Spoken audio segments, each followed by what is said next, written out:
Marta Waller. I'm here with Dr. Joe Haraszti. Hi, Joe.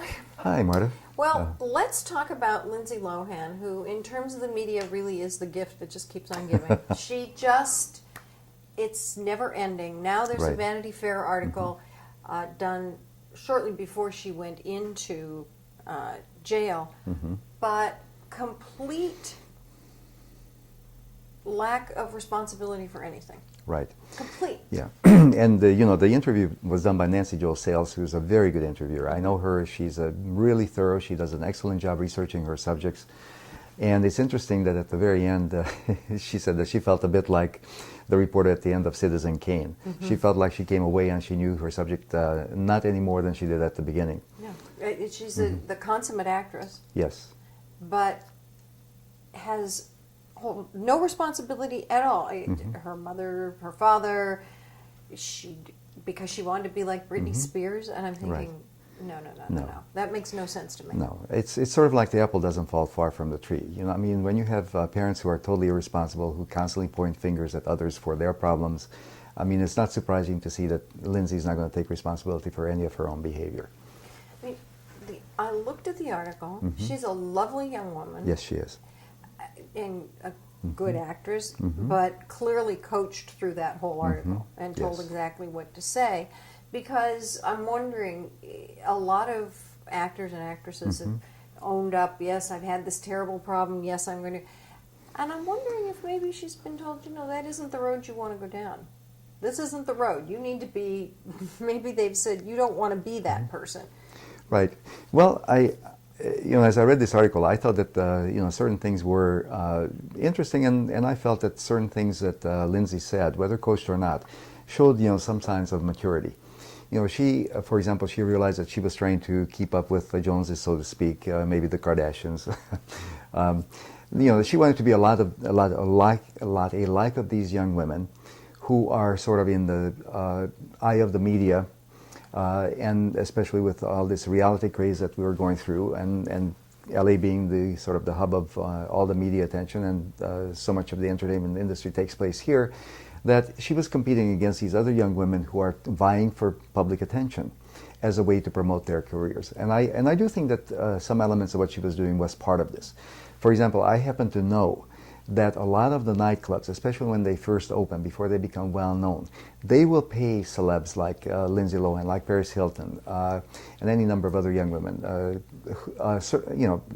money in the six figures for a one-night appearance. A lot of money just to appear at their place, because they are the magnet that will draw everybody else. We should go back to the parents for a minute, though, simply because, and I agree, but I'm looking at them and I'm thinking, you have this child who has a real gift, a real acting gift, but how can you raise a child with that much talent and no self-esteem? I don't understand how it's possible, because that's what we're looking at. You have this child who's this beautiful child with so much talent, and when she gets to adulthood, she has absolutely no self-esteem. Right. So I thought that we were going to have a separate segment of narcissism, but maybe this is a good time to... But this might be it. I may want to give a mini lecture on narcissism, on healthy narcissism, on the development of healthy narcissism. And to give a kind of a mini synopsis, healthy narcissism, the healthy development of self-esteem, depends on healthy parenting. In other words, a mother or a caregiver has to give that child something back as they're growing up. The gleam in the mother's eye when a child does something right. The focus on giving her or him sort of a clap or an attaboy or attagirl. Telling them that, hey, what you did is great, and truly mean it. And a mother or a parent or a father who has enough time to give that child the attention that they need at these very crucial developmental stages. Now, if that takes place, then the child will incorporate that. They will internalize that feeling that, hey, I'm good, I'm okay, I'm beautiful, I'm good at what I do, I'm not only attractive in appearance, but I also do well in school. I might have musical talent, all of which is reinforced by the mother or the parent or other caregivers in the child's life. And as this happens over and over on a regular basis, where it is a healthy part of the child that is reinforced. Focusing on the things that they do well rather than on the one thing that they do wrong. For example, a mother who will comment on the fact, okay, you wash your hand, but there's a spot right here. Or the parent who will see the report card and will say, oh, it's great that you made all A's, but what about this A minus here or this B plus? Where they focus on the one thing that they did wrong. Well, the message that gets transmitted to the child is that, I'm no good. I can never live up to your expectations. No matter what I do is not good enough. Now, again, I'm not saying that this is what happened to Lindsay, but what happens to a lot of children who have low self-esteem is that the parents simply don't have the time, they don't take the time, or they're too wrapped up in their own narcissism, their own narcissistic needs to be able to pay attention to the child's own development and to the child's needs. So they grow up and behave badly. They behave badly because they don't have that the ability to reward themselves. So in other words, if there's a healthy development and the child internalizes all these things, then after a while they'll have the emotional fuel to keep themselves going. And they will be able to reward themselves for a job well done, for things that they do well. On the other hand, if it doesn't develop normally or successfully, then they will always depend on external sources of gratification and of validation. So in other words, a child who doesn't have that development, they don't have a healthy self-esteem, they will always need other people to clap for them, to tell them, hey, how great you are. They will need the applause of the audience to let them know that they're okay.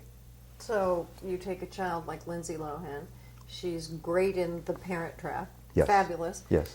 Then that applause dies, but she never had what she needed as a little girl. Exactly. And this is presumption. This is presumption. But she didn't, so that applause died. The outside applause dies. Right. And then... Right. And there's if it doesn't continue in the form of another movie or another movie, then she has to get it constantly fed from the outside. Right. So, when The Parent Trap came out, there was all of this positive reviews, which went on and on for a period of time, and then eventually she did Mean Girls, which also received rave reviews, and everything was going fine. But then came some problems in her life, i.e. her parents separated and divorced.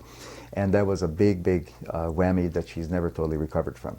And the one thing that she focuses on quite a bit in this interview is the fact that her father was never there for her, and the father has such deep narcissistic defects of his own that he cannot stand for her to be in the limelight. He always has to be a part of it. He has to be in the periphery. He has to comment on things so that he cannot be happy for her.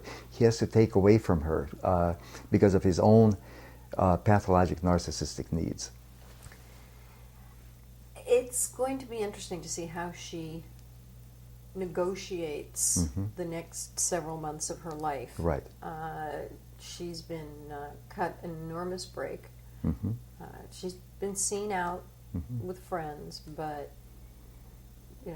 just because you're out doesn't mean you're in trouble. Right. So it'll be interesting to see how she negotiates this time, and we'll see. She's able to right herself. Right. And let me just say that the prognosis is fairly good. If she is motivated, she wants to get help for herself, and if she can find a good therapist, the prognosis is good. Because it does appear that she doesn't have any major problems. She doesn't seem to have had a major addiction to substances. It seems that she could more or less take it or leave it, but again, I don't know what was the reality behind that. But if she does not have a true addiction, or did not have a true addiction, and she doesn't have bipolar illness, all of these other things can be treated. The narcissistic part, while it may take years of therapy, but if she is motivated and she understands that she is great, but she is not that great, and that she is okay without any kind of external applause, then she will be okay. Also, she will need to understand that right now she's a parentified child. She is a breadwinner in the family, so essentially she tells her parents what to do. When a child is in that situation, that is a very disturbing thing for any child, because they know that they're not quite ready to take over the reins. And they certainly cannot parent their own parents. They may try, but they know that they can't. So she's in this very difficult spot where her parents are like children, they're immature, and also they're financially dependent on her. So she is totally out of control because she feels like, okay, well, gee, I rule the world, I control the world, because she controls her whole family. But in time she needs to understand that, look, you're not so great, you're not that powerful, you need to just settle down and you need to get yourself into therapy and you need to leave your parents be because they are the way they are, you can't change them, and you need to do the best you can for yourself. Let's hope that she's able to do all of those things and as always, I'm sure we'll be hearing from her again. Yes. No, I like her very much. I mean, I'm fond of her. I just think that, and I think that she has a very treatable condition, provided she gets the proper guidance and she can stay away from all the bad influences. Well, so far, Yeah. it looks like she is. Yeah. So we'll keep an eye on Yeah. this and see Yeah. what happens in the next several weeks. Yeah. So until next time, I'm Marta Waller. And I'm Dr. Joe Haraszti. And thanks for joining us.